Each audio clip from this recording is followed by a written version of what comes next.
Good morning. Real number के part 5 में एक बार आपका फिर से स्वागत है। मित्रों, मैंने कल जो पिछली वीडियो थी 4th पार्ट, उसमें आपको HCF से रूबरू कराया था। HCF का मतलब होता है हम HCF क्यों निकालते हैं, कब निकाला जाता है, क्योंकि 3 शब्द बहुत मेन होते हैं: कब, क्यों, कैसे। क्वेश्चन में ही आंसर होता है। क्वेश्चन को पढ़ें, क्वेश्चन को पढ़ने में आंसर होता है भाई क्यों क्यों करें ऐसा, हम तभी तो आंसर निकाला जाएगा। और फिर उसके बाद होता है उसका कैसे, हम इसको कैसे सॉल्व करें। हम HCF ही क्यों निकालें, हम LCM ही क्यों निकालें, तो हमें पता तो होना चाहिए कि क्यों निकाला जा रहा है। तो कल के वीडियो यानी पिछले वीडियो में हमने ये बताया था आपको कि HCF वो बड़े से बड़ा नंबर होता है। बड़े से बड़ा नंबर का मतलब कि उस नंबर के बाद कोई भी नंबर जो दिए गए नंबर्स का जिनका हम HCF निकालना चाह रहे हैं, वह बड़े से बड़ा नंबर जिसका दिए गए नंबर्स में डिवाइड चला जाए। हम क्वेश्चन को पढ़ने पर यह पता लगा लेते हैं कि ये कोई जो HCF निकलेगा वो जो वैल्यूज दी गई हैं, जो इंटीजर्स दिए गए, उनको पूरी तरह से क्या कर देता है, डिवाइड कर देता है। और जब हमें ये पता लग जाता है कि हम क्या निकालना चाह रहे हैं, HCF, तो कैसे HCF निकालें। तो HCF निकालने के कई तरीके होते हैं जो हमने पहले पढ़े थे 9th क्लास तक। हमने क्या पढ़ा था, फैक्टराइजेशन करके। हम फैक्टराइजेशन करते हैं 2 या 3 डिजिट जिनका हमको HCF निकालना होता है, उनके फैक्टर करके उनमें हम तीनों में ही या 2 के निकाल रहे हैं तो दोनों में ही क्या लेते हैं, कॉमन लेते हैं। जो दोनों में कॉमन आता है उनका मल्टीप्लिकेशन किसके इक्वल होता है, HCF के इक्वल होता है। यहाँ हम HCF निकालेंगे यूक्लिड डिवीजन एल्गोरिथम से। मैंने कल भी समझाया था, पुनः एक बार समझिए। क्वेश्चन ये है, if D is the HCF of 56 and 72, find small x and small y satisfying D is equal to 56x plus 72y। ये हमें HCF को, D का मतलब HCF इन दोनों का, उसे 56x plus 72y की फॉर्म में रिप्रेजेंट करना है। इसको ऐसा करिए, 72x प्लस 56y की फॉर्म में रिप्रेजेंट करना है। और हमें ये बताना है कि क्या x और y यूनिक होते हैं या x और y की वैल्यू और कुछ भी हो सकती है। तो देखिए बेटा, मैंने कल आपको बताया था कि HCF निकालने के लिए सबसे पहला स्टेप क्या है कि दोनों डिजिट्स में से सबसे पहले बड़ी कौन सी डिजिट है, 72 बड़ी। 72 इज ग्रेटर देन 56। तो 72 को हम डिवाइड किससे करेंगे, 56 से। 56 का डिवाइड करने पर हम देखते हैं कितने टाइम जाता है, 1 टाइम, और रिमाइंडर क्या बचता है, 16। A इज इक्वल टू क्या होता है हमारा, BQ plus R, then B 56 Q1 and 16 is remainder. अब 16 से डिवाइड करेंगे किसको, 56 को डिवाइड करेंगे किससे, 16 से। जब 16 से डिवाइड किया तो कितने टाइम गया, 3 टाइम गया। 16 3 जा 48, कितना रिमाइंडर बचा, 8 बचा। अब 8 से डिवाइड किसको करेंगे, 16 को। 8 2 जा 16, रिमाइंडर क्या आ गया, 0। तो हम जहां पर रिमाइंडर 0 आ जाए वही क्या हो जाता है, HCF हो जाता है। तो इसका मतलब HCF क्या हो गया हमारा, 8। 8 से डिवाइड करने पर आ गया ना 0 रिमाइंडर, तो 8 क्या हुआ, HCF। अब हमें x इस फॉर्म में इसको रिप्रेजेंट करना है HCF को। तो इस फॉर्म में HCF को रिप्रेजेंट करने के लिए हम HCF से ही चालू करते हैं। HCF क्या है, 8 की वैल्यू यहाँ नहीं मिलेगी हमें, 8 की वैल्यू कहाँ मिलेगी, इसके ऊपर वाले स्टेप में मिलेगी, है ना। तो इस ऊपर वाले स्टेप में 8 की वैल्यू है क्या, 56। इस पूरी डिजिट को इधर ट्रांसफर कर रहे हैं अपन, 56 माइनस 16 इंटू 3। इधर क्या है ना, आप मल्टीप्लाई मत करना, जैसा लिख रहे हैं वैसा ही लिख देना, 16 इंटू 3। अगले स्टेप में क्या मिल रहा है हमको, 16। तो हम यहाँ 16 की वैल्यू लिखेंगे, 8 इज इक्वल टू 56 माइनस 16 क्या हुआ बेटा, 72 माइनस, इधर जाएगा माइनस का होगा, ट्रांसफर करेंगे 56 इंटू 1, और इसका मल्टीप्लाई 16 का किससे हो रहा है, 3 से। तो इसका मल्टीप्लाई किससे कर दिया, 3 से कर दिया।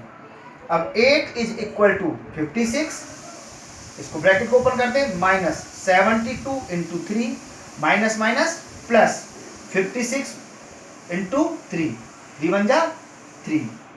अब 56 की टर्म एक तो ये रही और एक टर्म ये रही, इन दोनों टर्म से मैंने क्या कॉमन लिया 56, तो यहाँ तो क्या बचा 1 और यहाँ क्या बच गया आपका 3 बचा, 1 प्लस 3 और माइनस क्या रह गया 72 इंटू 3।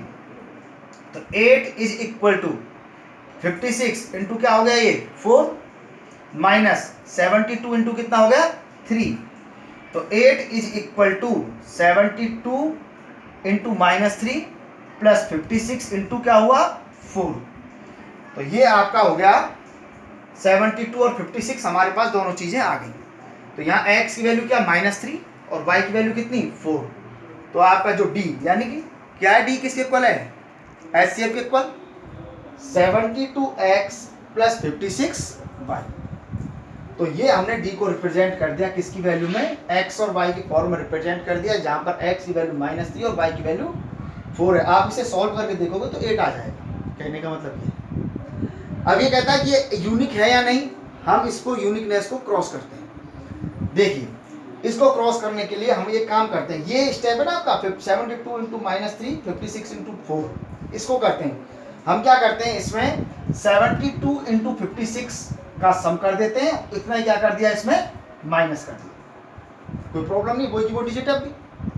अब एक काम करते हैं 72 और -3 प्लस इसको इस साथ में 72 और 56 ले लिया और 56 इंटू 4 के साथ में -72 इंटू 56 ले लिया।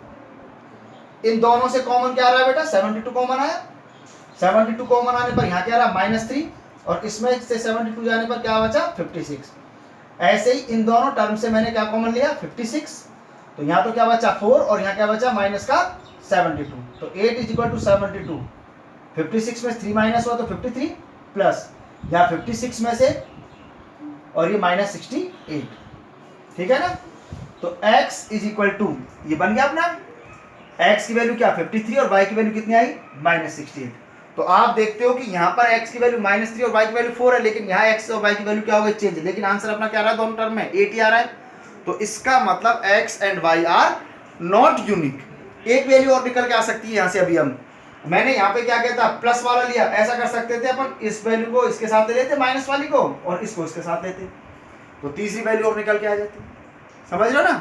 तो x और y आर नॉट यूनिक, ये क्वेश्चन है आपका। यूक्लिड डिवीजन लेमा से HCF फाइंड करना, उसको x और y की टर्म में रिप्रेजेंट करना और उनको यूनिक है या नहीं ये रिप्रेजेंट करना। मुझे उम्मीद है आपको समझ में आ रहा होगा। देखिए बेटा ऐसा है, आलस्य नहीं करना चाहिए कभी भी किसी काम को करने के लिए। आप पूरा वीडियो देखो, क्योंकि पूरा वीडियो नहीं देखोगे तो आपको क्वेश्चन समझ में नहीं आएगा। पिछली सारी वीडियो को देखते जाओ और आगे बढ़ते जाओ, कम से कम आप सीखोगे तब आप, क्योंकि इस समय स्कूल्स नहीं चल रहे हैं, ये ऑनलाइन ही एक माध्यम है। जितना अच्छी तरह से देखोगे आप अपने नेट के डाटा को कम से कम पढ़ाई के लिए उपयोग में लेने के बाद गेम्स में लगाओ, क्योंकि जब तक पूरा वीडियो नहीं देखा जाता तब तक पूरा क्वेश्चन समझ में नहीं आता। मैं अभी देखता हूँ कि मेरे पास जो व्यूज आते हैं वो थोड़ा बहुत देखकर फिर उसके बाद क्या समझ में नहीं आया, अरे सब उसको बार बार देखो, क्योंकि मैं आपसे अभी नहीं मिल सकता। और बुक्स क्या है, आप किस बुक से क्वेश्चन कर रहे हो, मैं किस बुक से क्वेश्चन कर रहा हूँ, जब तक एक ही बुक के क्वेश्चन नहीं होते आप मुझे क्वेश्चन नंबर 9 लिख के भेज दें, मेरी बुक में हो सकता है वो नहीं हो, या तो आप पूरी प्रॉब्लम को नोट करके भेजें जिससे मैं उसे करा सकूं, समझ रहे हो ना। और नहीं भेज सकते तो फिर मैं कैसे करूंगा, तो आप इसको बार बार देखो, क्योंकि उन्हीं में आपके सॉल्यूशन छिपे हुए हैं। जब क्लासेज होंगी तो आपको जो भी टीचर पढ़ाएगा वो आपको समझाएगा अच्छी तरह से। देखिए अभी मैंने HCF निकाला, दोबारा एक क्वेश्चन और करते हैं HCF का ही, इसको आप सॉल्व करना और सॉल्व करके देखना यूक्लिड डिवीजन लेमा से। बार बार इनको करोगे तो आपको समझ में आ जाएगा अच्छी तरह से कि क्या मतलब है, ठीक है ना। देखिए बहुत आसान काम है, यूनिकनेस करना या HCF फाइंड करना ये अलग तरीका है, इसको अलग चीज हमने सीखे हैं। HCF तो सब फाइंड करना जानते हैं, लेकिन अपन किससे करें, यूक्लिड डिवीजन एल्गोरिथम से कर रहे हैं। अपन 10th क्लास में पढ़ने लग गया, बड़ी क्लास में तो अलग तरीका हो गया हमारा। 468 एंड 222 इसका HCF फाइंड करना। सबसे पहले क्या 468 is greater than 222, A is equal to BQ plus R, ये हमारा डिवीजन लेमा है। 468 को डिवाइड किससे करेंगे 222 से, कितने टाइम जाएगा 2 टाइम जाएगा। क्या करके देख लो अलग से इधर, 468 2 2 2 4 4 4, कितना बचा 4 2, 24 बचा, रिमाइंडर कितना आया 24 लिख दिया। अब 222 को डिवाइड किससे करेंगे 24 से, 222 डिवाइडेड बाई 24, 6 4 जा 24, 6 2 जा 12, ये आपका 9 टाइम जाएगा, 9 4 जा 36, 9 2 जा 18, 18 और 3 21, 6 और ये कितना बचा रिमाइंडर आपका 6 बचा इंटू 9 प्लस 6, तो 24 में आप किससे डिवाइड करेंगे 6 से, 6 इंटू 4 प्लस 0, तो रिमाइंडर कितना आ गया 0, 0 रिमाइंडर आ गया किससे डिवाइड करने पर 6, तो एचसीएफ क्या हुआ बेटा अपना 6 एचसीएफ। अब एचसीएफ को एक्स और वाई की फॉर्म में रिप्रेजेंट करना तो कहां से मिलेगा, यहां से मिलेगा, 6 is equal to 222 minus 24 into 9, इसके बाद 24 की वैल्यू की है, 6 इज इक्वल टू 222 माइनस 24 की वैल्यू क्या है 468 माइनस पूरा जाएगा 222 इंटू 2, इससे मल्टीप्लाई हो रहा है 9 से, 6 is equal to 222 minus 468 into 9 minus minus plus 222 into 18, 6 is equal to 222 common लिया कितना बचा यहाँ 1 बचा और प्लस का क्या बचा यहाँ 18 माइनस 468 इंटू 9, क्या हुआ 6 is equal to 222 into 19 plus 468 into कितना -9, माइनस का तो -9 लिख दिया, तो 6 is equal to 468 into -9 plus 222 into 19, then HCF is equal to 468x plus 222y, where x is equal to -9 and y is equal to 9। इस तरह अब uniqueness करने के लिए हम क्या करेंगे, इसी स्टेप में 468 इनका 468 and 222 और माइनस 468 and 222 कॉमन ले लेना और तो ये हमारी प्रॉब्लम्स हुई। अब इन प्रॉब्लम्स को आप सॉल्व करना और अच्छी तरह से सॉल्व करना। जो भी मेरी वीडियोज अब तक आई हैं, देखो मैं आपको कुछ ले नहीं रहा, कुछ दे नहीं रहा बेटे, इतने पैसे खर्च होते हैं पढ़ाई में कि अभी आपको इस चीज़ का अंदाज़ा तब लगेगा जब पेपर आते हैं कि हम क्या पढ़े। मेहनत करिए, सीखिए, वो लेना देना मेरा आपसे, मैं तो केवल आपके लिए एक प्लेटफॉर्म दे रहा हूँ कि आप अपने इस लॉकडाउन के पीरियड में अच्छा कर लें, जिससे क्लासों में जाके आपको बहुत अच्छा मिल जाए। क्योंकि ये एक्सरसाइज के बाद धीरे धीरे मैं बढ़ता ही रह रहा हूँ, मैं डेली वीडियो डाल रहा हूँ, डेली एक दिन छोड़ के, एक दिन 10th की और दूसरी मेरी वीडियो चल रही है 12th की। 12th के बच्चे हैं उनके लिए इंटीग्रेशन का पोर्शन बहुत महत्वपूर्ण पोर्शन है, वो उसको मैं सॉल्व करा रहा हूँ। मैं मेहनत कर रहा हूँ क्योंकि बच्चों को मिल जाए और बहुत इजी गोइंग सिखा रहा हूँ मैं आपको, स्टेप बाय स्टेप, इंटीग्रेशन भी स्टेप बाय स्टेप और ये भी रियल नंबर भी। कृपया अच्छी तरह से देखें, समझें और सॉल्व करें और मुझे कमेंट करें, मेरे चैनल को लाइक करें, शेयर करें और सब्सक्राइब करें। आपका अपना संजय मिश्रा।